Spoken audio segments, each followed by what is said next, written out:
the Yankee fitted. Like, whoa, bags under my eyes, and you know, won't complain, I'm tired, I'm on go.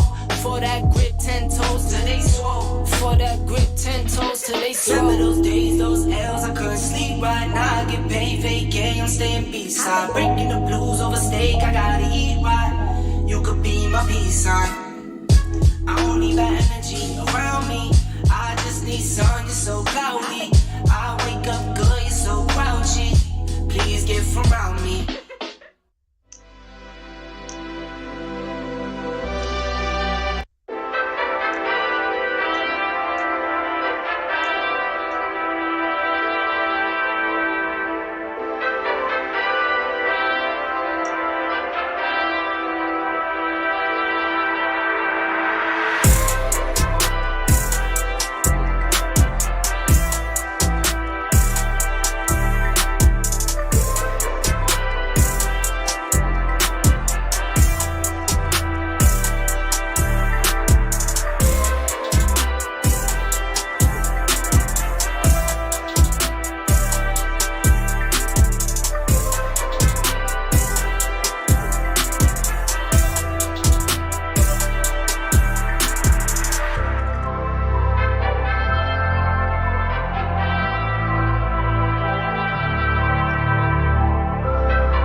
Good morning, everybody, or good afternoon, everybody. Excuse me. It's got a little ahead of myself. I'm used to doing this on Sunday morning. Welcome in on the Monday night that we're having the show. Joined as always with my boy AJ Connor. What's going on, my man? How are you doing?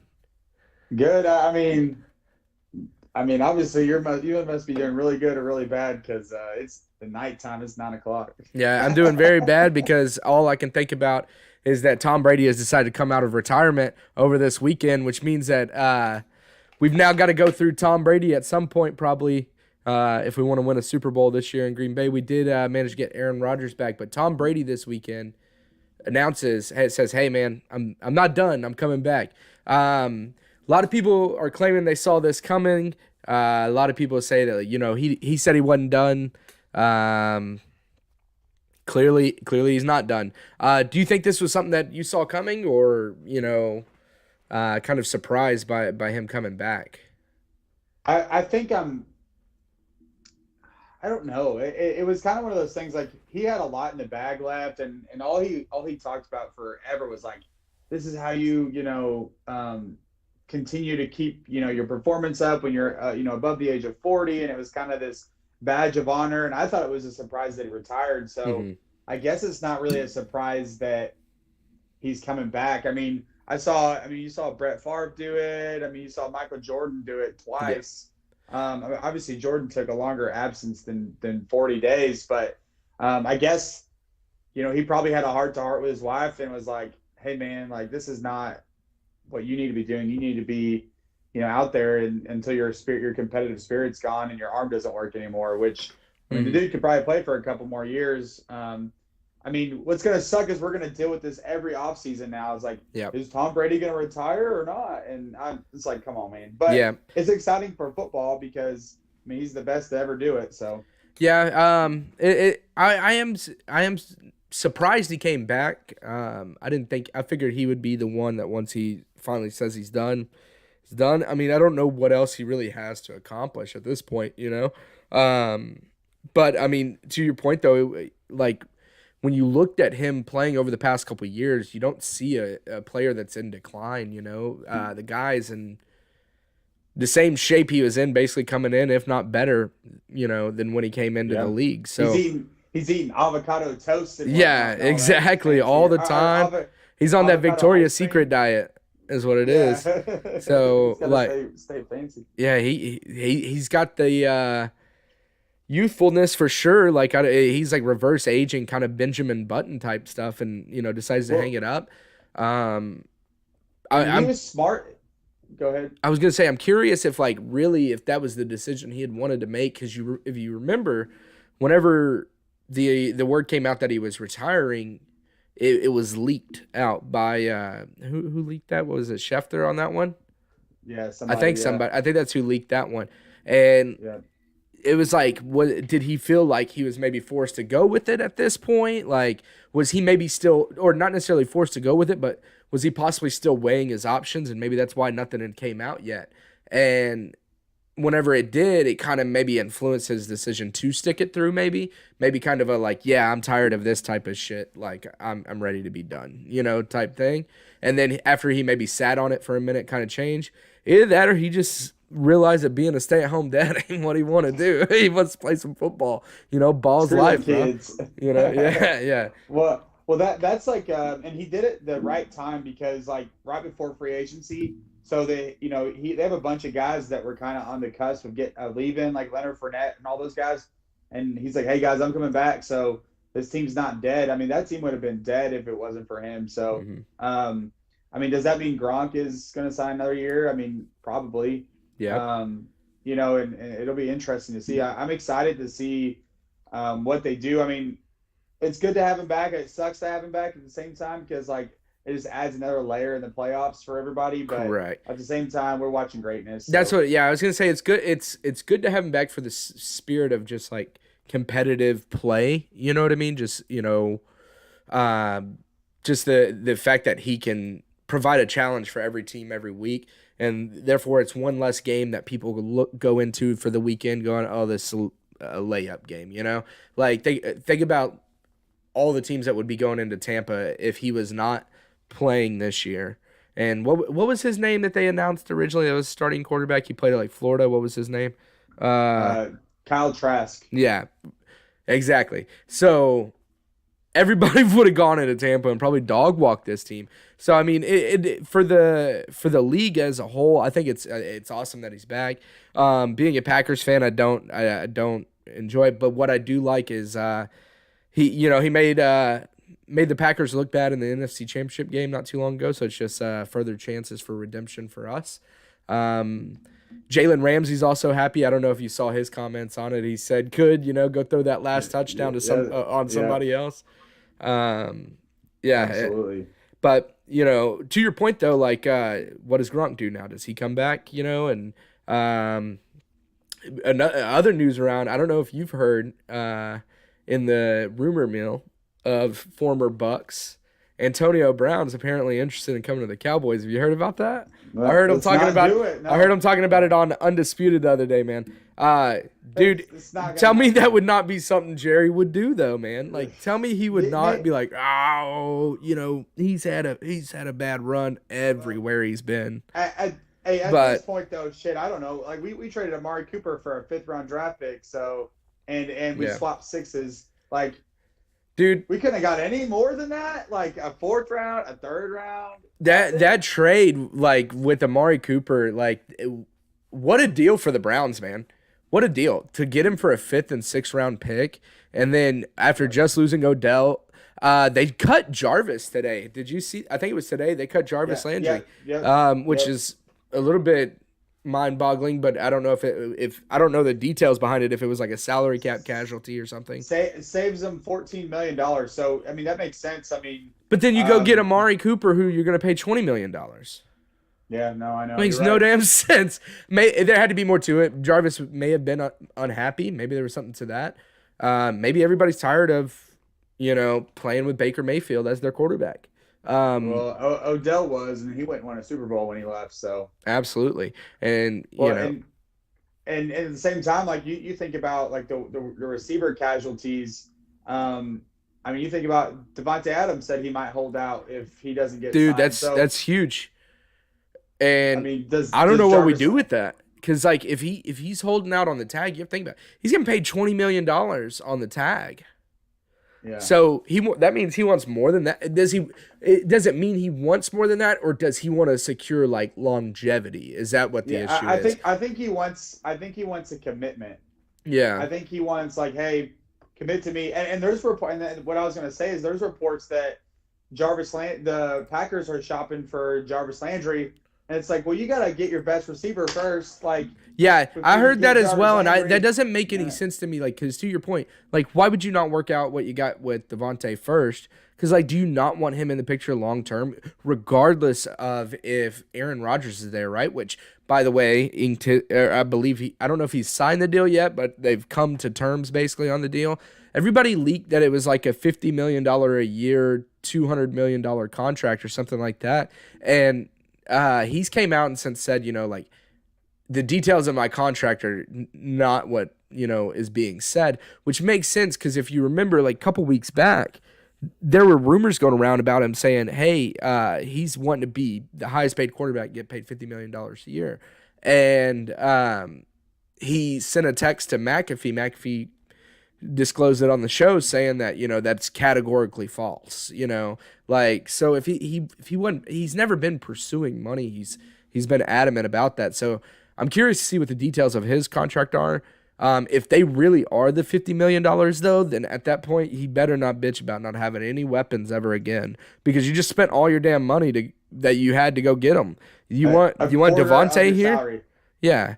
You want Devontae Adams there? Well, $50 million a year is probably not the way to keep him in town, like, regardless, because Devontae's, I'm really honestly surprised he's threatening to hold out on the tag, because he even said last year, now obviously he had different circumstances surrounding him. He wasn't franchise tagged at that time. He was going into his contract year, and he was asked when Aaron Rodgers had his huge deal last offseason, are you planning on holding out while Aaron Rodgers sold out or whatever?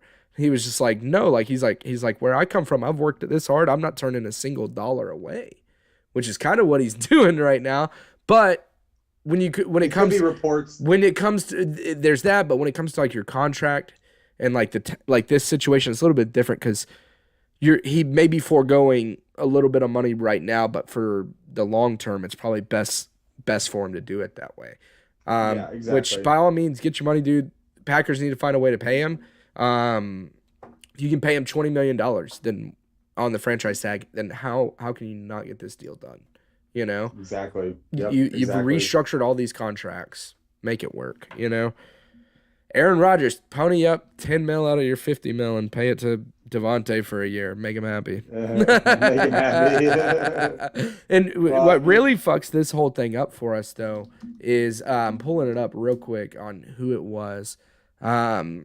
Christian Kirk just signed with Jacksonville for like $21.5 million. He just completely jacked up the market. Because if you're going to pay Christian Kirk $21.5 million, how much is Devontae Adams worth, man? Like, how much is he worth? 28, 29 a year, yeah. Like, that's crazy. I think they signed him for 4 years, $84 million. Yeah, something like that. Something ridiculous. Like, I mean, hey. That's a lot of cash for a second receiver. Hey, congratulations to Christian Kirk on that. Like, kudos, partner. Like that. Like you took Jacksonville to the bank. They are desperate right now to prove that they are a serious football team after their whole debacle with Urban Meyer last year and, finger pistoling up in the chop house, So they're trying to rebound from that. They're making big moves saying, hey, we're going to pay people some money to make this work. But the problem is they paid Christian Kirk. Like, you got to pay somebody else, man. Got to pay somebody else. Well, Jarvis Landry's sitting out there. Why not take him? I think maybe this deal was already done by the time that they announced Jarvis was getting released. Could you imagine that? You spend all this money on Christian Kirk, and then they're like, oh, by the way, Jarvis Landry just became available. Odell Beckham also just decided he's not going to sign with the Rams. Devontae Adams on the trade block because he didn't want to play on the tag. Why not go and give a 4th-round draft pick for Amari Cooper? You pay less money. Yeah, no shit. Yeah. That's another thing too. Is like for as much or for as little as they gave away to get Amari Cooper, it makes you think across the league, like some of these teams, it's like, why were y'all not in on this? Like you could have given up a 4th-rounder, to your point, or a 3rd-rounder. They gave up a 5th and 6th, and you could it's like, were you like, did you just not like think to like just? My thing is like, the worst thing somebody can tell you is no. So you would think if you hear some rumblings, maybe you call and see, hey, what's going on with Amari? Is there a locker room issue that nobody's talking about? Is he cancer? Well, there is some from what for the rumors. I don't know. I don't believe they've been confirmed, but I've been seeing it circulating around the internet about apparently after their playoff loss, he called Dak Prescott the Black Kirk Cousins is what he told him. That's a quote. Yeah. Don't cancel me. I think I heard that was false. Was it false?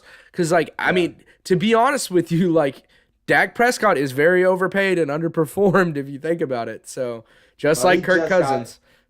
Dak just got overpaid, and he performed well when it came to stats. So watch it. It may very well be false. It may not. It may be true, and they're just downplaying it as like, let's say it's not true, and just keep our head down type deal. To be fair, he won as many playoff games as Aaron Rodgers did this year. Yeah, but Aaron Rodgers repeatedly goes to the playoffs. We've also, before this year, went to 2 straight conference championship games. Lost both of them, but hey, we're there. We're there. Yeah. But, no, and then Tua got signed for another year. Mm-hmm. The Cowboys are going to keep DeMarcus Lawrence. Dude, did I not tell you the last that is good that they decided to keep DeMarcus Lawrence?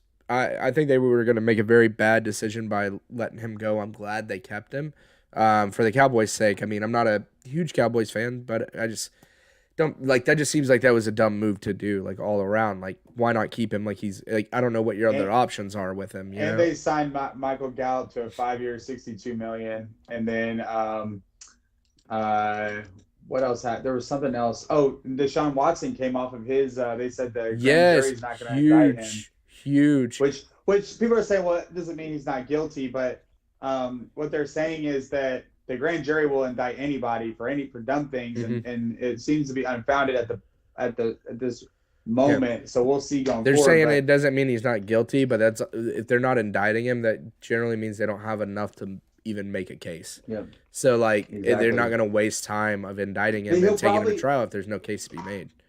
He'll probably get hit up in civil court. Oh, 100%. But at that point, I mean, he can still play football. He's just going to be shelling out money. But like, not saying anything he did was right. Like that's the worst possible accusation you could ever have. But at the same time, he'll probably play football. And if I had to guess, he's the number one target right now for a lot of NFC teams. Mm-hmm. I was listening to Dan Orlovsky talk about it, and he's like, if I was the Texans, I would get him out of the AFC. Yep. I was like, get it. And there's a lot of NFC teams that need a quarterback. I mean, you're sitting over there in the NFC with like the Saints need a quarterback. The Falcons. I mean, they need a quarterback. They have Matt Ryan. For a minute, Tampa needed a quarterback. They don't anymore. Yep.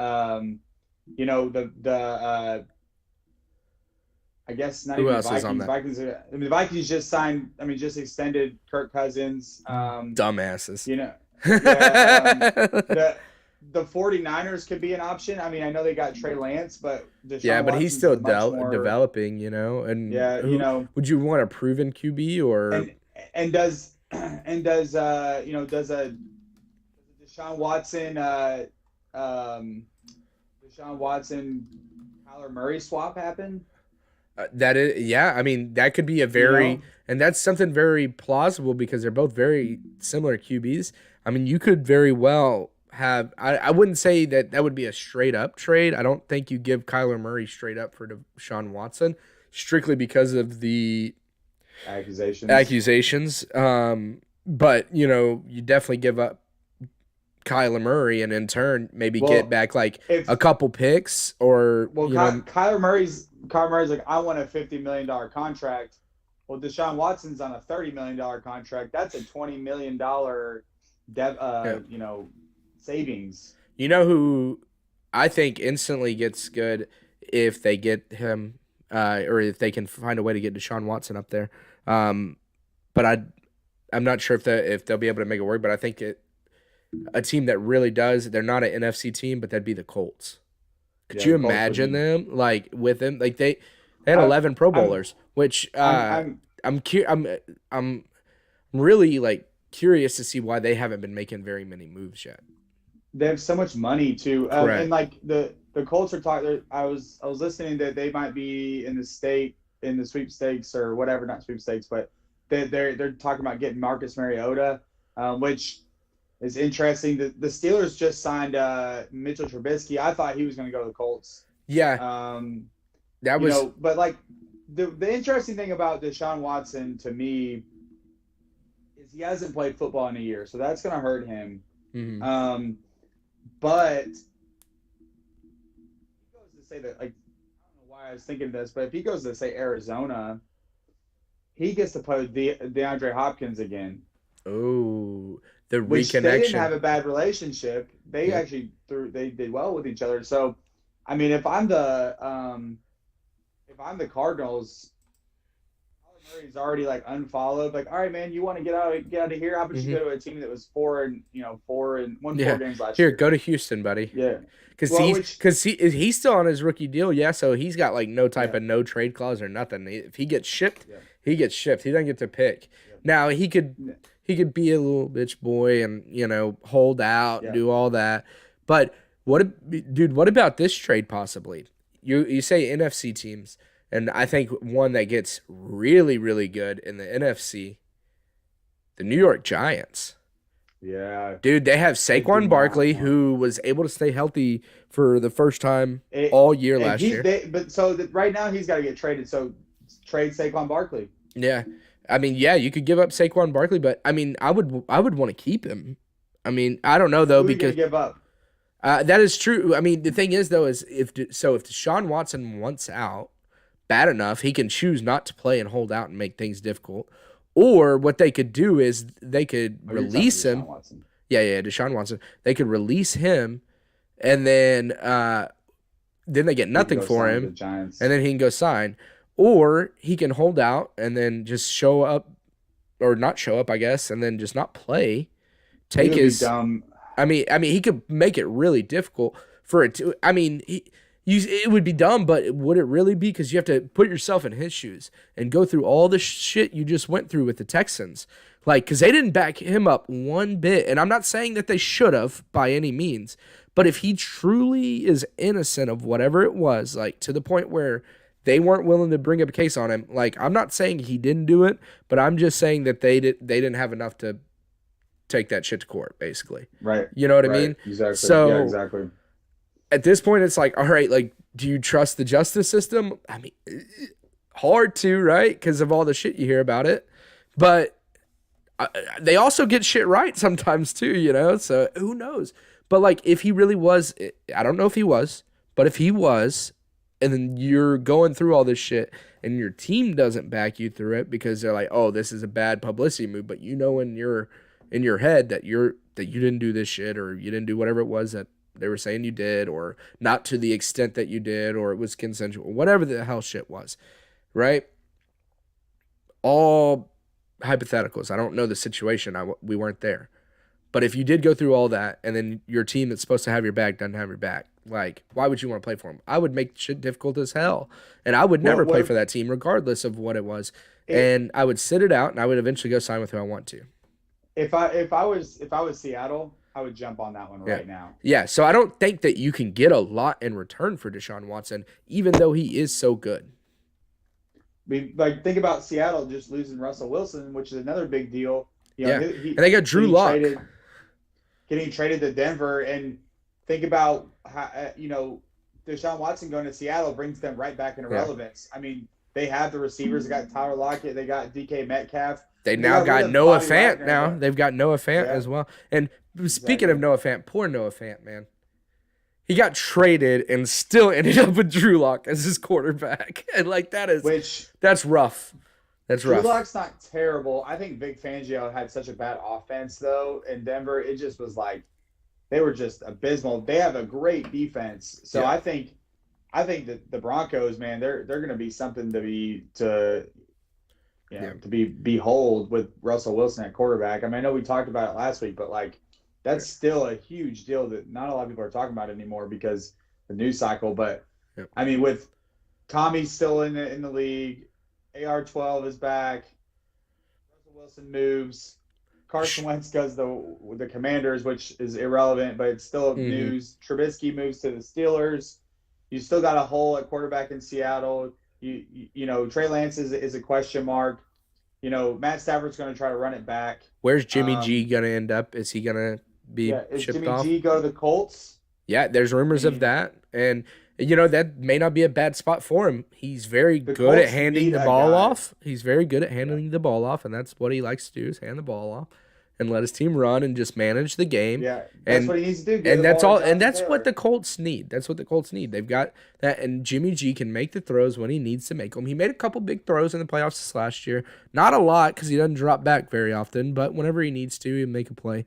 And that wouldn't be a bad spot for him. But I'm interested to see, too, where Deshaun Watson goes because I think throwing him back in the mix really shakes things up as well if he still performs, you know, at the level that he was performing before. He can play at 90%. He was a baller in Houston. I mean, he took the Texans to the playoffs, and then look what happened as soon as he wasn't playing anymore. The franchise fell apart.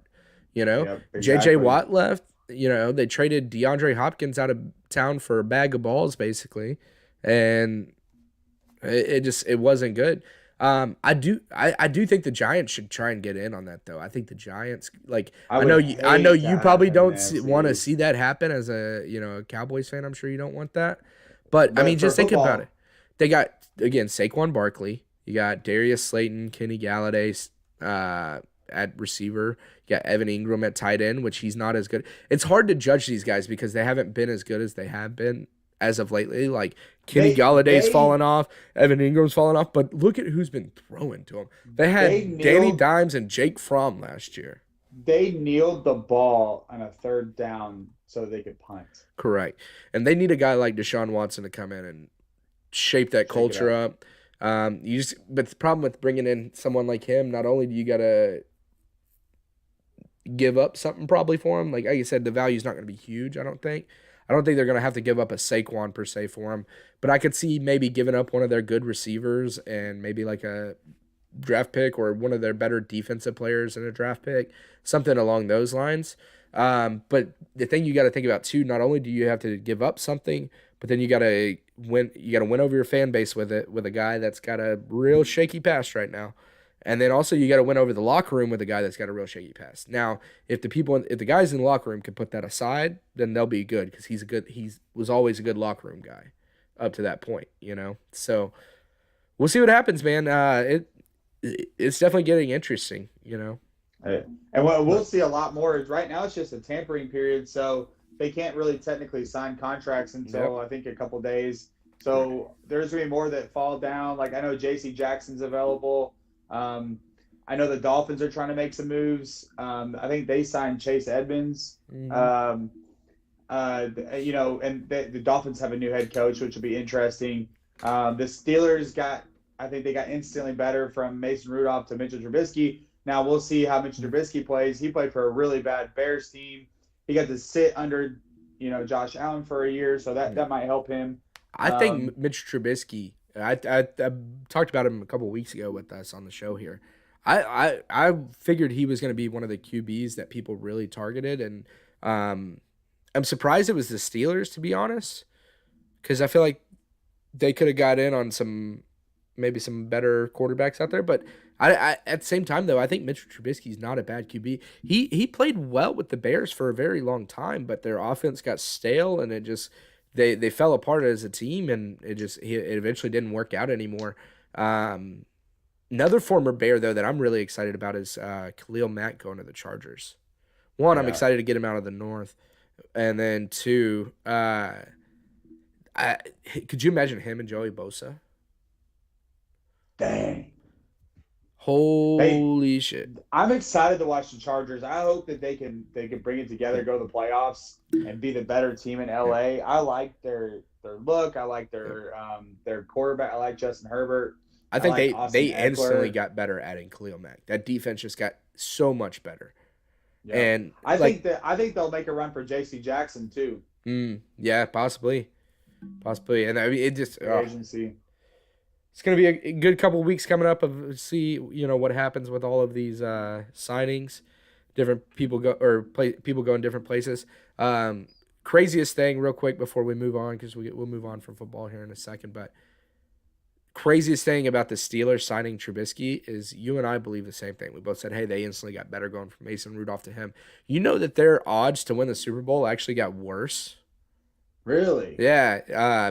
They were talking about it on McAfee. They were talking about how they were at I think it was +5 or +550 or something like that to win this Super Bowl. And then they signed him and they went to +700 on the money line. It'd be interesting, huh? Curious on what the odds makers are doing on that one, because that seems really strange. Yeah. But I mean, the Steelers seem like a pick that if you pick them, they're probably not going to win anyways. But who knows? Maybe old Trubisky resurrects up there in the land of the Steelers. It'll be fun to watch. I mean, I'm excited to see those guys. So I mean, I always like watching the Steelers play. T.J. Watt having the set the tie for the most sacks ever. I mean, obviously he had an extra game, but I think it's pretty awesome, that he almost broke that record, because people don't usually get close to that record. So it'll be cool to see them play. And I'm curious to see too with Mitchell Trubisky. This is like an actual test to him, because he's been a good quarterback in the past, and then they were so bad at the Bears that it kind of ruined his reputation a little bit as a quarterback. He's walking into a place where I think it's a very good setup for him. He's got a top defense in the league on the other side of the ball for him, and then on top of that, he's got Najee Harris carrying the rock. He's got Juju Smith to throw to. He's got Chase Claypool to throw to. Juju's on the way out, but they got Deontay Johnson and they got younger guys. Chase, Claypool, yeah. And then They got a couple good tight end pieces as well. I feel like they're like, I mean, I think that's a good spot for him to walk into. I think there's definitely spots that could be better, but great for him. Great coach, to your point. I'm excited to see what happens. But moving on, man, big month that it is now. The madness has begun. Our Aggies almost ran the board in the SEC conference tournament for basketball. Took off first game, Florida Gators. Had to go to overtime because we blew an overtime lead. Don't matter, winning in overtime. Next game, playing number 1 seed Auburn. Gone. Then, who they played next after that? They took Arkansas. Yep. To the bank, dude. Gone. It's gone. Then in the championship game, gets shut down by Tennessee. I didn't even know Tennessee played basketball that well. I mean, whatever, man. They seem like a football state to me, but I guess you could say the same about us. And then we get snubbed. Don't even make it to the tournament. I don't see how you do that because the teams that we beat, Arkansas in the tournament, Auburn, not only in the tournament but a 1 seed in the tournament. Tennessee in the tournament. We didn't beat Tennessee, but they're in the tournament. I mean, Auburn's not a 1 seed. They're not. They're a 2 seed. Sorry. Yeah. I was like, what? I thought they were a 1 seed, but either way. But yeah, moving on. We do have a little bit of ESPN March Madness. The bracket was displayed as of yesterday, so we're gonna roll through this, kind of go through our picks, see what we're thinking. First game out of the chute already is in the round of 64. You got the 1 seed taking on Gonzaga, taking on Georgia State. I don't know really what much more to say. I don't think there's going to be a 16 seed beat a 1 seed. There's still has there been one yet? There was one finally like a year or so ago. Virginia lost a couple years ago. That's what it was. Yeah. So I mean, but this one right here, this Georgia State Gonzaga, man. I mean, it just. I don't see it happening. You know, Gonzaga's putting up 87 points a game compared to their 70 points a game. I mean, I don't even know who Georgia State, like, who they even play, man. You know what I mean?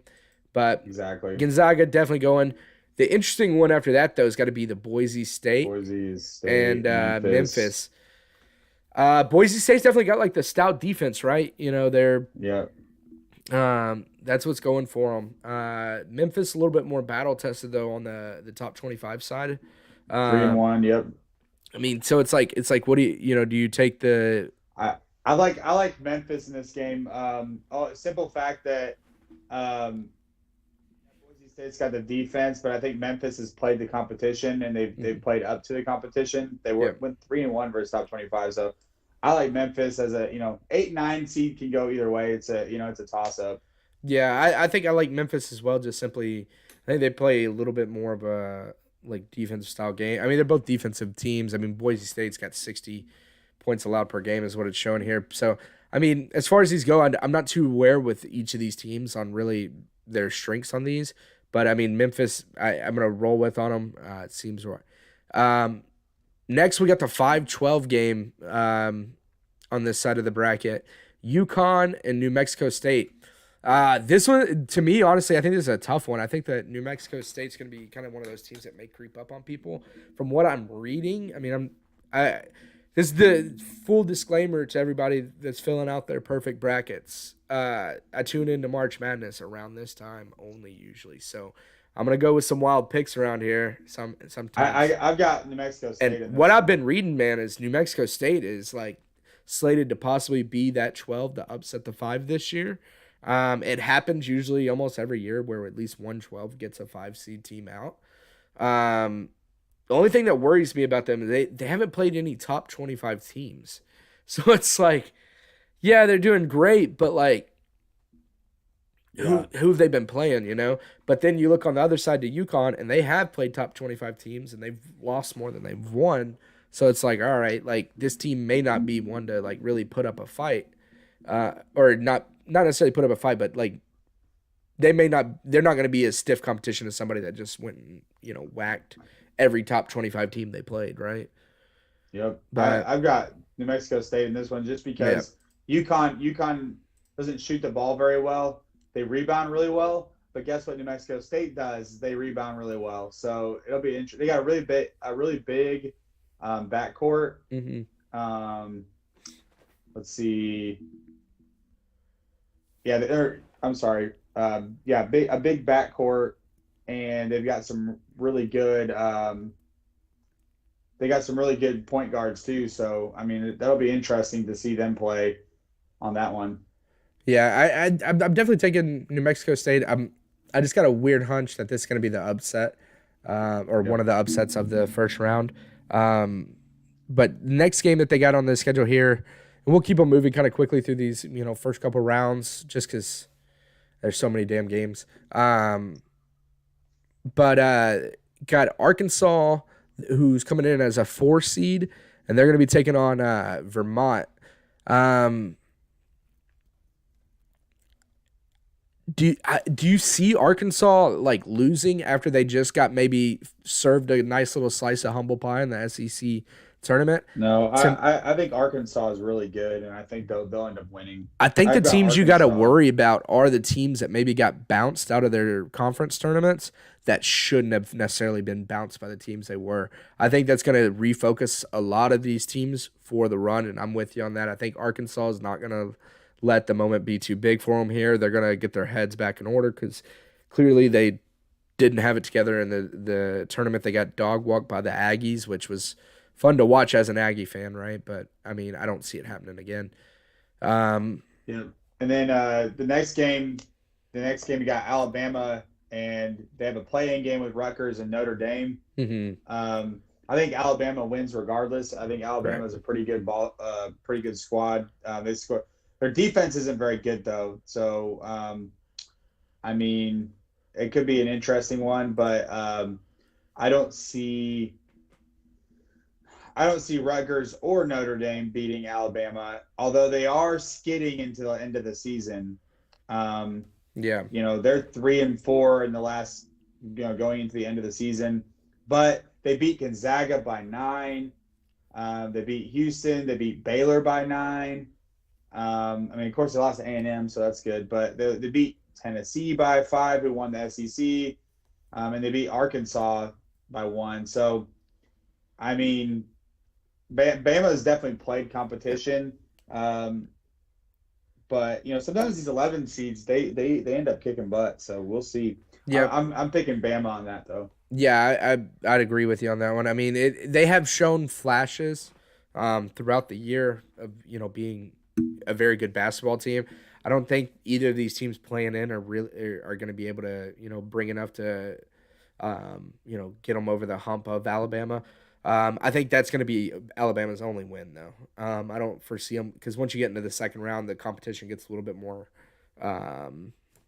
stout, and I don't think they're going to be up to that task unless they can do like what they did with the Gonzaga and pull one out. Although I will say though, like one thing that I just kind of noticed over the years with the play-in games is sometimes these teams that play in and they get in via the play-in. Sometimes they go on like a little run for a minute just because I think they pick up a little bit of momentum on that play-in game.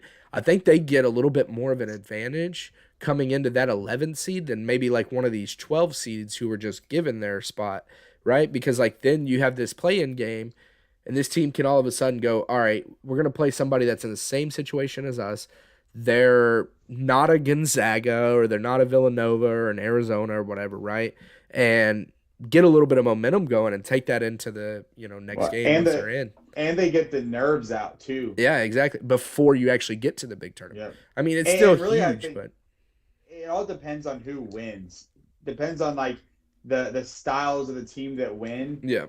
If they're able to match up well against Alabama, But I was thinking about it too. I was like, I'm gonna pick one of those teams to beat Alabama. I was thinking Alabama's going to win, but like I was looking at it, Bama's lost some interesting games. I mean, they lost to A&M by 16, so and they're skidding in. They're skidding in, and the other team's going to have a one-game win streak going in, so that'll be interesting.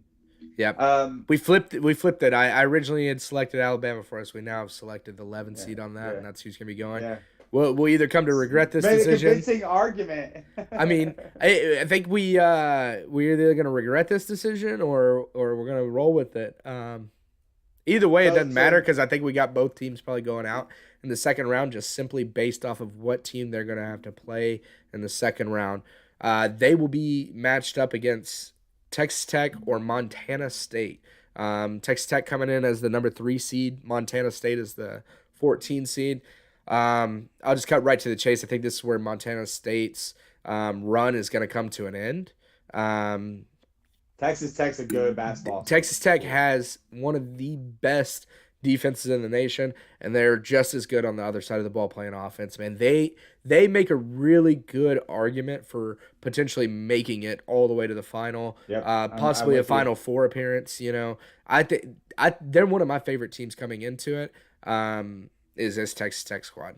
I think without a doubt they're gonna probably beat the brakes off Montana State, and then probably in the second round do the same to either Rutgers or Notre Dame or Alabama, whichever one wins it. So even if we called that upset wrong, we should be fine in the grand scheme of our bracket.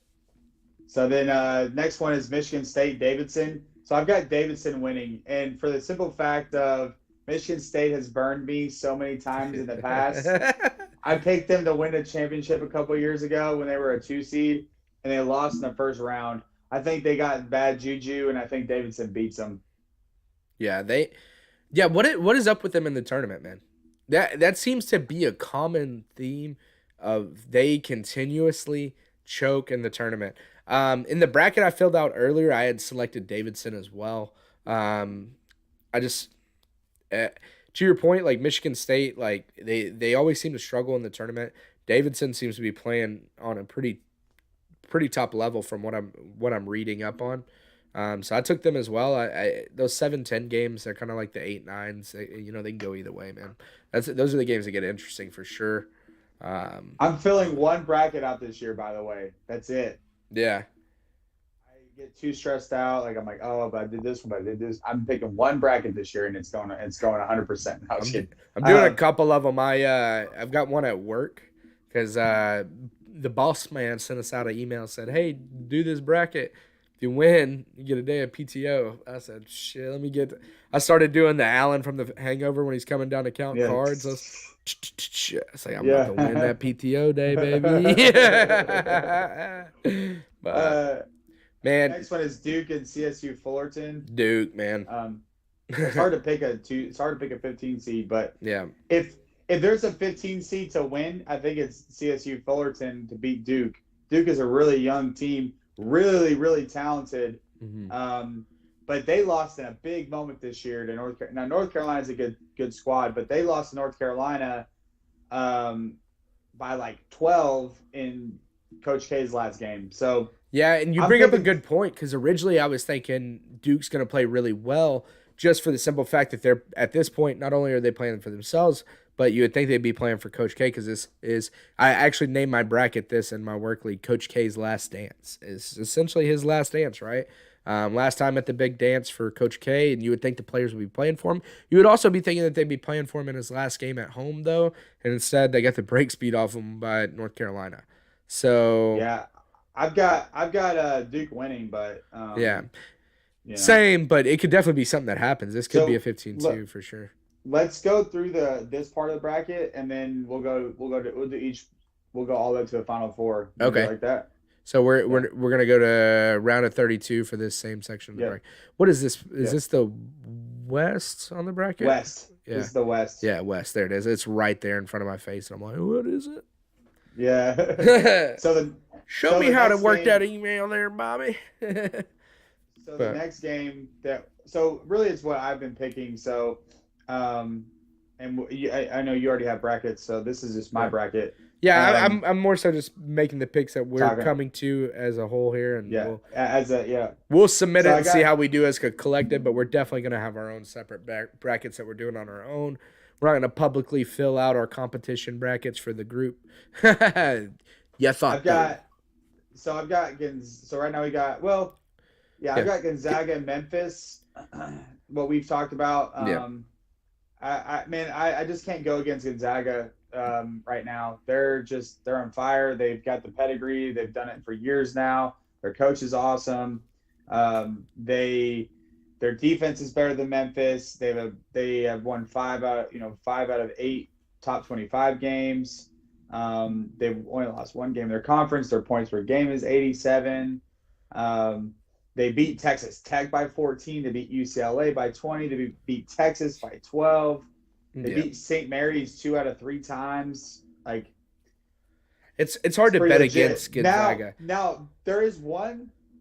I don't like to play this game because it's all about matchups. Gonzaga lost by 9 To who? Alabama. Okay. Memphis beat Alabama by 14. Yeah, I mean, hey, that to your point, it's a lot about matchups, but like, it's a good point to be made that like Memphis can probably hang with them. It may not be as much of a blowout as you may initially anticipate. This may be a 5-point or less game. But Drew Timme and Chet Holmgren, they're legit. Yeah, I don't see Gonzaga and be the. Gonzaga does this every year. They go real deep, and They fizzle out somewhere. And then they fizzle out, and they break the heart of all these people that get high on them for the bracket every year, and they come in super hyped up. But this year, I think it may be different because of all those teams you just listed off that they played. I feel like that's the difference between them this year and a lot of years in the past. Is their conference usually doesn't battle test them, so it requires them to go outside of their conference to do that. And this year they did that, so it makes me curious on how exactly they're gonna perform. Play. Yeah, I think they take Memphis, dude. I can't bring myself to take Memphis over Gonzaga though. So the next one we got New Mexico State and Arkansas. We obviously picked the upset with New Mexico State. I think that. So, I mean, I like Arkansas in this just because. I mean, my thing is like going back to like the first round with Arkansas and Vermont, right? We said that Arkansas is going to win. I know one of the points I had made was like Arkansas is going to get their shit back on track for it, right? Vermont's not a bad defensive team though, right? So in the event, we got to think like when we're picking these or when we're looking at these as well right now, I'm just looking at potential matchups too. In the event that Arkansas doesn't get their head on straight and Vermont's defense comes through and manages to pull off a win against Arkansas, I very well think that New Mexico State would then go on to the Sweet 16 to play Gonzaga. Yeah. But if Arkansas, which is what we're thinking will happen, gets everything back on track and they go and they take down Vermont, I think that at that point they're going to be rolling and they're going to take New Mexico State, dude. Yeah. I've got Arkansas in that game, and then the next. So now we're down to Rutgers, Notre Dame, and Texas Tech. I've got Texas Tech in this 100%. They're kind of my favorite right now, so as well. Yeah, 100%. So, and then the next one is I picked Davidson. We talked about Davidson over Michigan State. We got Davidson and Duke. Personally, I think Davidson's going to beat Duke. I think Duke goes a round of 32 and loses. Really? Yep. But we'll for the sake of the show, I mean, we'll have Duke on there with the dub there. So I mean, if we can make a compelling argument, like what about Davidson is it because their defense is stout? So their defense is better. They played almost as many top 25 teams. Now Duke is 2-0 versus top 25. Davidson's 1-0. Davidson has a similar points per game. Similar opponents' points per game. Davidson's beat Alabama. That was their top 25. Now Duke beat Gonzaga, which is interesting. But I like the style that Davidson plays. So looking at it, Davidson plays their own game. They are slow. They move methodical. Those teams seem to beat the young guys. And they shoot very well. And they shoot well. And to your point, that could play into or play into their favor with Duke's inexperience and them trying to run the floor maybe And at a here's higher pace. They slow it down. Their defense starts forcing some turnover. They could give some fits to Duke. I would say that you're probably making a good argument for that. I'm down to take Davidson with you on this one in the sake of our show's credibility.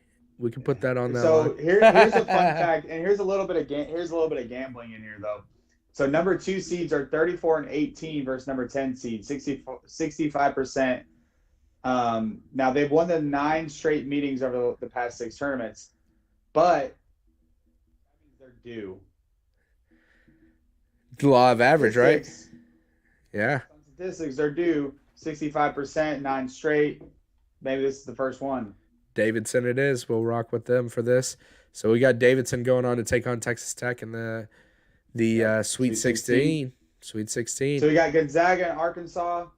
I'm thinking Gonzaga. I think that Gonzaga's done with the losses that they had. Yeah. Now the only thing that concerns me is Gonzaga lost to Alabama, and so did Arkansas. But Arkansas only lost by 1. You got to think about it too, though. Like, I mean, yes, they lost to Alabama, but basketball is one of those weird sports where, you know, they can take a loss here and there, and it's not like a huge deal like it is in football. Just because sometimes the shot's just not falling, man. Like, you get to a gym, or I'm curious, like the one where they lost to Alabama, did they play in Alabama or were they at home? Sure. I have to look. Because if it's in Alabama, at that point you're playing in a gym that's not familiar.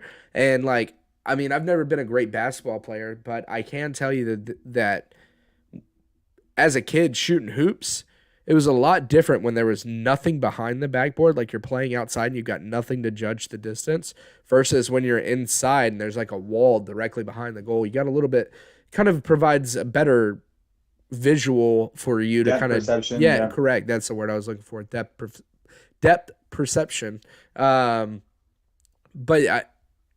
So I'm curious if that played into it. I don't know, but I'm just curious if that did. But basketball, I feel like they slip up. I wouldn't hold that too much against them on this. I'm with you on Gonzaga. I think Gonzaga is definitely the one to take in that matchup, man. And the next one, I think Davidson's Sweet Cinderella is going to run out. I think they'll lose to Texas Tech. They're going to run into too tough of a team with Texas Tech. That's the problem.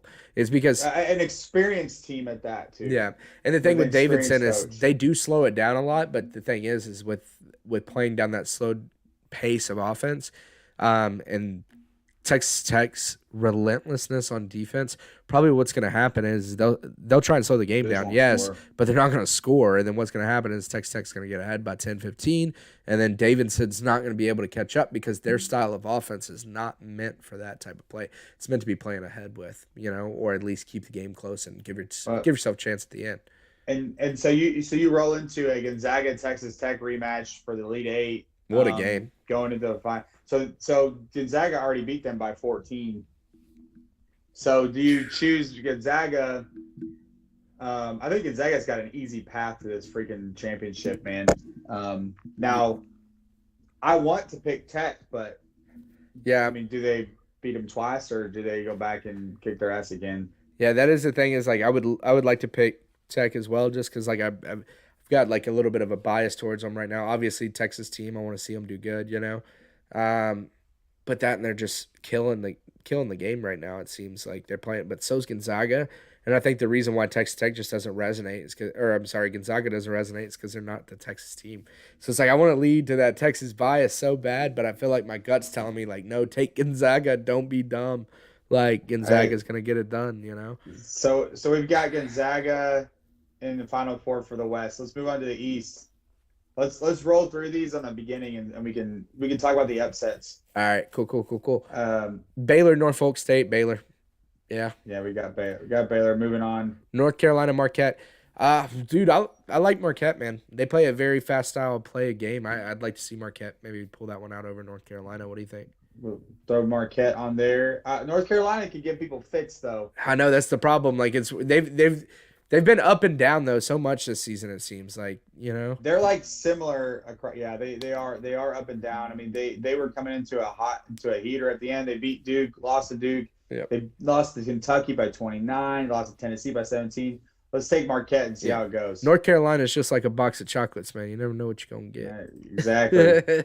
All right, St. Mary's, Wyoming, or IU. I like St. Mary's this year a lot. 100%. Yeah, St. Mary's been playing very well. Only lost a couple games that, were to really good opponents. So, UCLA, Akron. I don't think UCLA I don't think Akron's going to have the juice. I was about to say that. I don't think Akron's going to have the juice to topple UCLA. Texas or Virginia Tech. Dude, Texas got one of the best defenses as well. It seems like these Texas schools are really valuing defensive play. I mean, they force turnovers like crazy. Virginia Tech's one of those teams that so their ranking is really close. Texas Tech is 3-8 versus top 25 teams. Shoo. University of Texas 3-8. Defense is good, but so is Virginia Tech's defense. Yeah. Let's see. What style of play, like offensive wise, does Virginia Tech have though?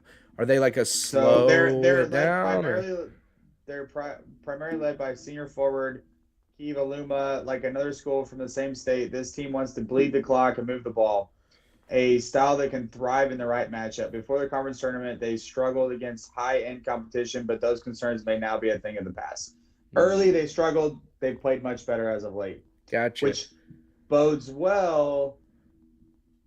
Holy crap. Hear this stat. Since 2010, number 6 seeds are just 21 and 23 against 11 seeds. Jeez. So you're 50-50 on this one, damn near. You know? Yeah. Oh, man. I like Tech. All right, well, let's roll with Virginia Tech. Yeah. I like Texas. I took Texas in my other bracket today, but we'll roll with Tech. I think Texas defense can be really good team, or really good team defense forcing turnovers. Virginia Tech, they like to move the ball a little bit, so that provides opportunities for those turnovers if they're swinging the ball a lot. But if they're good with their ball movement, and that's why they do it a lot, then it's really going to be can they protect the ball. So this next game, Purdue and Yale, I like Purdue. Purdue has the best offense in the league, or in the country. Yale gets routed by people. Yeah. 20+ points. I think they're just in here, whatever. I think Purdue moves on. Yeah, I agree. I think Purdue's going to take them for sure. All right, Murray State, San Francisco. I'm going to be perfectly honest. I don't know much about San Francisco. Murray State, again, don't know too much about them either basketball-wise. Only thing I know about Murray State is isn't that where Dwayne Wade went to school? Is that? That's why we're picking them. So. Murray State. Yeah, all right. That's Kentucky and St. Peter's. I mean, do we really think a 15 is going to take a 2 seed this year? No. I don't think not so. This year. No, not at least not in that one. Not Kentucky. Kentucky's a good 2 seed. Correct. That's what I'm saying. Like not there. All right, back up to the top. Baylor and Marquette. I mean, yeah. I mean, it's hard. I think it's hard to say Marquette. I think this is kind of similar to the what was the one Arkansas analysis earlier, where I'm like, if they get their head in order, they'll be. By the way, Dwayne Wade went to Marquette, not Murray State. I was just thinking about that. Sorry, my bad. Well, that's why. Well, we picked Marquette too, and that's why. Yeah, but so I think Baylor will definitely beat Marquette. I think if somehow North Carolina beats Marquette and they get their head in order, kind of like what we were talking about with Arkansas earlier, they pose a good chance to beat Baylor. But I still think Baylor's still too good of a team to get beat by either one of them. So Baylor beat Villanova by 21. Marquette beat Villanova twice. Marquette lost to Illinois. Marquette lost to UConn twice. Lost to Wisconsin. Marquette is 6-6 against top 25 teams. They have more wins against top 25 teams than Baylor does. Is this the upset that we see on the 1 seed? Is this the 1 seed that we see go out? Because hey, there's very rarely do you get all 1 seeds to the Final Four, right? They got to go out at some point. We thinking this is where the 1 seed exits? It could be interesting. Problem is if you go down that route, then Baylor you can completely fuck your bracket completely if you're wrong. Because let's face it, like let's say you call Baylor to be out here, but like Kentucky would be your pick. Yeah, I mean, would you really? Yeah, I was about to say, like Marquette's not making I like it. Kentucky better than Baylor. Yeah. So I mean, we could chance it here because we're already thinking Baylor's not making it out of this side of this I like part of the I bracket. like to live on the edge, and when you call the upsets, it's way more satisfying. Let's do it. When you call the 1 seeds. All right. Let's do it, Marquette. Yeah. Hey, and when we call this, we're gonna come on here and we're gonna tell told all y'all. Or we're like, we're not gonna talk about the bracket. we'll just glaze over that. And Baylor beat Marquette, and on to St. Mary's UCLA. But which is St. Mary's UCLA. Yeah. UCLA is good, but so St. Mary's, man. They're both good squads. So UCLA lost to Gonzaga by 20. Okay. And St. Mary's beat Gonzaga and lost them twice. They beat Notre Dame, beat San Francisco twice. UCLA's beat Villanova, has beat Arizona, has beat Marquette, beat Washington State. They've beat 2 number 1 seeds. But the Villanova thing and about Arizona. St. Mary's is their defense is one of the best in the country. I like defense, man. I'm big on the defense win championships. Let's especially roll with St. Mary's on this. Especially like maybe not so much in the NBA game, but in the college game, man. I think the defense. If you got a good defense, man, it's hard to go against. All right, let's move to the next one. I like Purdue in this. Yeah, I'd have to say Purdue. I think we were too iffy on Texas or Virginia Tech to say that they would be solid enough to beat Purdue. Yeah, Purdue's good. And then I got Kentucky in the next one. Yeah, no doubt on the Kentucky one. That brings up like an interesting what is it, Sweet 16 here on this part of the bracket, because we would be then we're essentially saying a 9 and a 5 are going to be playing in the Sweet 16 on this side. Marquette and St. Mary's, and I think St. Mary's would take Marquette, man. I think I mean, they both have beaten very good teams, though. They both have proven competition, but I think they definitely take it. And then Purdue and Kentucky. Yeah, this is probably going to be deciding who represents, this side in the Final Four, right? Because whoever. So I don't think St. Mary's beaten either of these teams. It's unfortunate that one of their roads will have to come to an end here. I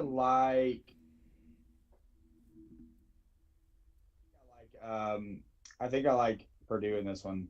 Purdue, yeah. I mean, yeah, I like Purdue. I think they're overall just a good team with like a good older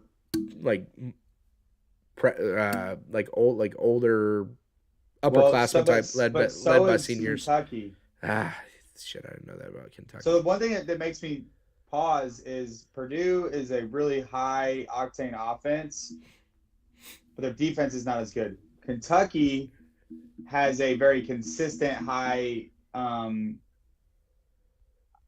percentage offense where they go to the boards, they take to the basket. They're efficient, yeah.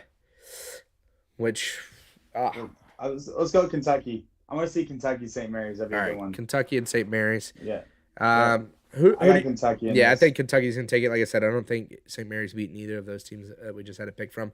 I'm curious if we're gonna kick ourselves on the Purdue pick, but I don't know. I like Purdue. You want to go with Purdue? No, we can stick with Kentucky because I like Kentucky too. I like them. It's one of those. It's like which one do you pick, man? Like it's the thing about the picking the brackets. So we've got Gonzaga and Kentucky. Yep. As the final two of the Final Four. South. All right, we got Arizona. Obviously, they're playing whoever. Yeah. Seton Hall, TCU. I want to go with TCU. We haven't been picking Texas schools. I'm saying TCU. Yeah, we got to roll with our Texas. They have better defense. They have more top 25 wins. Yeah. Obviously, we got to roll with Houston here. If we're going to roll with Texas schools, let's keep it rolling with the Texas schools at this point. Just in the South, though, we didn't roll with the Texas schools with Baylor. That's because it's the South. Hey. Why are Texas schools in anything but the South part of the bracket? Yeah. They deserve to lose. Hey, so this next one, Illinois, Chattanooga, I'm picking Illinois. Well, Chattanooga's got a good chance, man, from what I'm reading. I hear they're pretty good. But the thing about Illinois is they've got that giant Kofi Cockburn is a monster. Yeah. And if they let him They let him roll. Nobody's stopping that dude. Yeah, I'll rock with you with Illinois, but we'll rock with Illinois on this one just because I'm already picking the upset in a different bracket, so we'll rock with Illinois. Michigan, Colorado State. This one could be an interesting one. Michigan's been up and down as well too, man, this year. I don't know much about Colorado State. I'm assuming they're playing well enough that they're a 6th seed. Michigan's beat Ohio State. Michigan beat Iowa. Iowa's been really hot as of lately as well. Yeah. You want to go with Michigan? Yeah, I'll rock with this. Is I think a good 11-6 upset. Yeah. Is this the one that was Longwood, like 50-50? Tennessee. Was the 11-6 matchup? Was that the 50-50 that we were talking about earlier? Yeah. Yes. Okay. No, Longwood. yes. Yeah. 50-50. Longwood, Tennessee.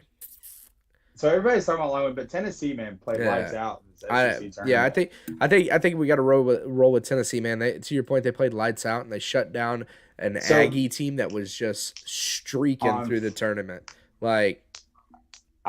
So this next one, dude, Ohio State. I'm picking Loyola Chicago. I would say, man. yeah, I'm with you on that. I don't think Ohio State's that great either. To be honest with you, from what I was seeing around, they don't seem like they're that great of a team. So we got Villanova. Yeah. Villanova. Yeah, 100% Villanova. Kansas for sure. Unless we want to just rock with the Texas school. Texas Southern. Let's finish the. Oh shit! I went down. I'm sorry. I went down to the next one. I kept it rolling. My bad. We'll go back up. You're good. Arizona, TCU. Arizona. Yeah, Arizona. They're good. Houston, Illinois. That's close, man. That's let's see. I say Illinois, man. I think Illinois is a better team. I think overall, all around. Yeah. Houston's good, but they were shaky in their conference tournament. Yeah, they weren't. We got Michigan, Tennessee. I like Tennessee. 100%. I like Tennessee to go decent in this. I think Nova's going to take Chicago as well. But so I like Loyola Chicago. I've watched them beat other teams that were top 25. But we'll go with Nova on this one. All right. This isn't my personal bracket, so I'm just filling this out for us, and then we'll submit to our. All right. Man, Arizona, Illinois. Arizona. So yeah, I think Arizona makes a good case to win it all. To be honest with you, I got Tennessee over Nova. All right, I'll roll with you on that. Now, my initial inkling is to say Arizona, but watching Tennessee and how they went after it during that tournament, they're hot at the right time. 100%. That. Are we calling Tennessee to take Arizona here? Let's do it. Yeah, I think so. I think it's a risky pick for sure, but at the same time, if we pick that, how many other people are gonna be picking in that one? Elevates the bracket a little bit sometimes. If you pick all the same winners that everybody else does, how's that really help you too much in the grand scheme of placement in the bracket? How many times do you see in your group that you're in, you're even points pretty much through the whole thing except for the last game or whatever? Gotta set yourself apart sometimes. But all right, so we got Kansas, Texas Southern, or Corpus Christi. Hey man, let's take the Texas schools. They're not in the South. We can't take them. They're in the Midwest. So, Creighton, San Diego State. I like Creighton in this. They're more battle tested against top 25 teams. They beat St. Mary's, who we are pretty high on. Creighton beat Villanova. Beat UConn twice. San Diego State beat St. Mary's. I like Creighton. I think they're more battle tested. What do you think? Yeah, I'm cool with Creighton on this one. But San Diego State is all about defense. Yeah, but how's their offense? Not as good as Creighton's. Yeah, But San Diego State's got a really good defense. All right, let's pull up there. They're allowing 57 points a game. Let's go with San Diego State. And that's it. Yeah, they're allowing 57 points a game, and they've played 4 top 25 teams. Now, Creighton's allowing 65, and they've played 11 top 25 teams. You want to go with Creighton? shit, it sounds It's a like tough one. they both got good defenses. I'd say Creighton there. I think that, Yeah. offenses don't set them too much apart on their points per game. From what I'm looking at, like what are they saying on their players? It says there may be no team that relies more on defense than San Diego State. But then it says here Creighton brings one of the best glass clearing and rim protecting squads in the tournament. I think we're going to go with Creighton on this one because I think the problem is San Diego State's not going to be able to score. If they've got rim protectors, they're not gonna, and big dudes just cleaning up the glass, they're not going to get their second chances. And, yeah, Creighton, man. That's a tough pick, though. That's a tough pick. Then we got Iowa, Richmond. I think Iowa takes this one. Yeah, Iowa's hot, man, at the right time. They're looking good. I like Iowa. Providence, South Dakota State. I don't know too much about South Dakota State, to be honest with you, to be able to. They're 18-0 in their conference. I mean, that's a pretty big deal. But... Yeah. I mean, they're 30-4 overall, man. They put up 86 points a game. Dude, they haven't beat anybody. They haven't played anybody. That's the problem, though. They played one top 25 team and they got beat. I mean, who was that top 25 team? It was it looks like it was State. So they lost to Bama by 16. They beat Washington State and they lost to Missouri State by 12. Yeah, they're not. Providence got a win over Texas Tech. They got a win over UConn, Wisconsin, Xavier twice, Marquette once. They beat Creighton. Yeah, we got to go with Providence. This is not one of the upsets we want to pick.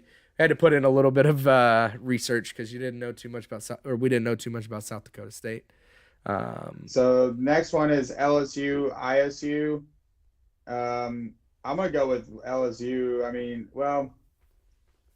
Iowa State beat Texas Tech, beat Iowa. Well, shoot. You want to go with Iowa State on this one? How's it look? What do we got? We got Iowa State, LSU. Yeah, I'm down with that because just looking at like their team comparison, I mean, they both allow 63 points a game, but I don't know. LSU's offense may set them apart. They got a better offense than ISU looks like. But you said ISU's hot right now, or what? Yeah, they beat Iowa by 20. Oh shit!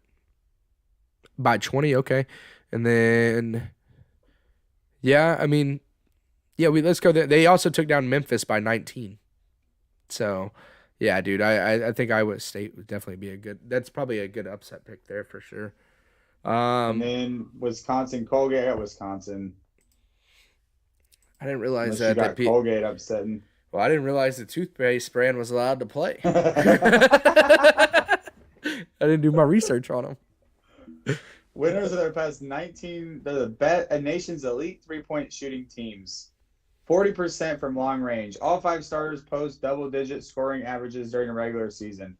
Whoa. Who is this? Colgate? Yeah. Dark horse? Call a big upset? You want to call it? Who do they got? Okay, let's do the toothpaste brand, Team Toothpaste out here. Hey, dude, they've won 19 of their past 20 games.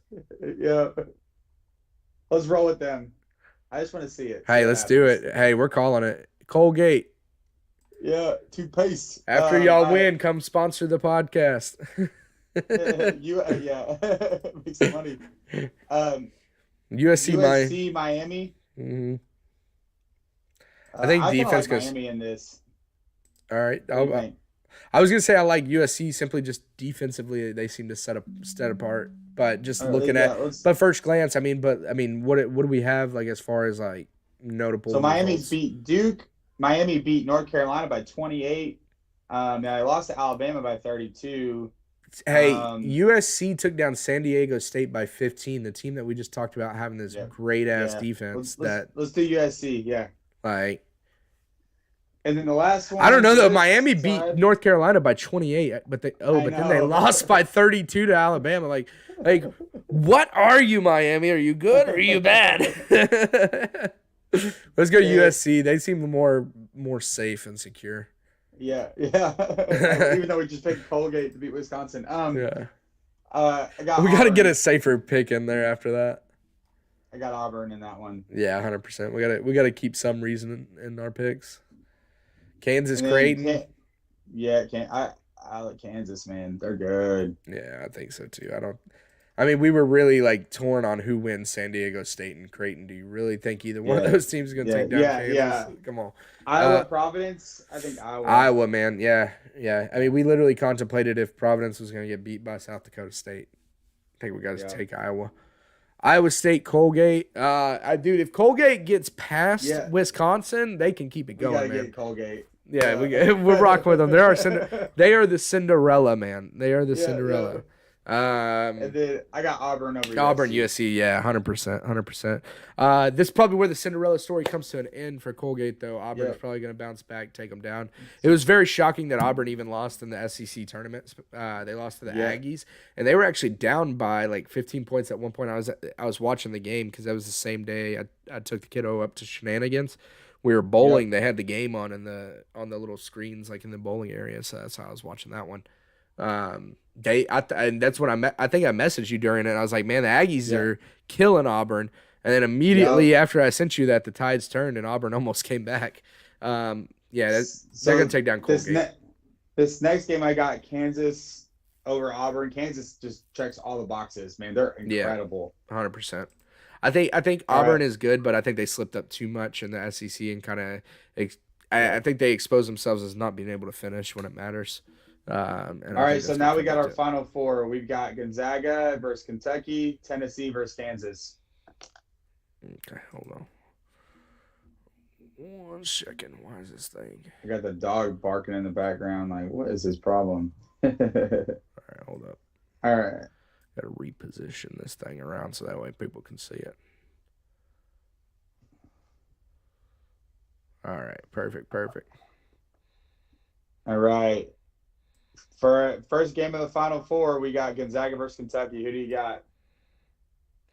Gonzaga, Kentucky. I'm gonna say Gonzaga on that one, man. I think they're gonna take Kentucky.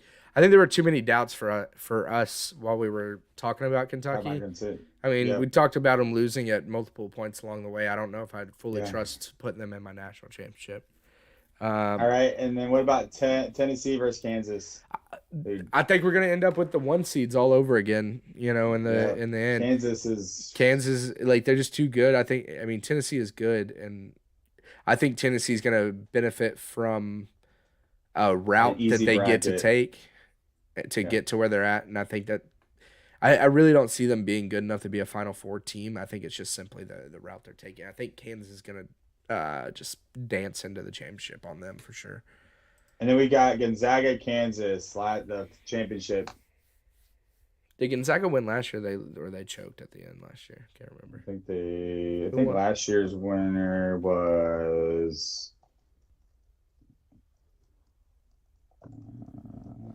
It was. I don't know why I don't know. Baylor won it last year. That's right. I'm tripping. I just worry about Gonzaga, man. They seem like they always seem to like let down a lot in the tournament, you know. I like Kansas in this. Yeah, I agree. I think we'll go Kansas for sure. As a whole, all of us together here, we're gonna go Kansas for sure. What's the score? I'm gonna say 67-64. We'll rock with it. 67-64. And this is our, Fantasy Lab bracket here. We're going to submit this shit right here and get her in. And, dude, I'm excited for these games to start, man, for March Madness. It's going to be a good time, dude. I always like this time of year. The upsets, the times when you're at work and you got your phone kind of like hidden behind like something because you're trying to watch the games because there's games on all day long, and then it's just then something important happens at work and you're like, shit, I gotta go do this, but I really want to sit here and watch this. This game, it's got 2 minutes left. It's a 5-point game. Colgate's about to win against Wisconsin right now. Like that was an impressive little resume for them too. I was like, dang, all right, dude. And what's so funny is immediately we discounted them. Right, we're like, hey, get out of here, Colgate. Like, well, it doesn't help that I clowned on them immediately. Just like, who names their school that Colgate? What are they? What is this, School of Dentistry? Was it Colgate that came first before the company? Ooh, You About look to look it up. Yeah, I'm looking it up. All right, you look up when Colgate became a company. I'll look up when Colgate became a university.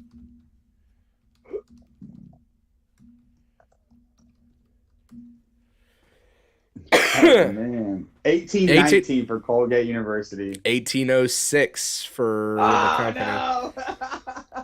Founded by William Colgate in New York to make starch, soap, and candles. They actually didn't even make toothpaste. I wonder if that guy founded the university too, because they're both in New York.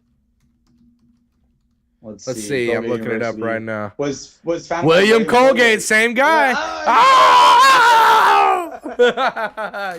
See, look at that, man. Not only does March Madness bring you closer to the sport of college basketball, you also learn some things along the way, you know? And that's what college is all about. Oh, man, dude. Hey, that's all I got, man. Let's do it. Yeah. You guys make sure you guys tune into the March Madness. You guys make sure that if you haven't already, subscribe to the show. As always, good time here on the pod with you, my man. Till next time. Peace out, Absolutely, homie. brother. Gang, gang.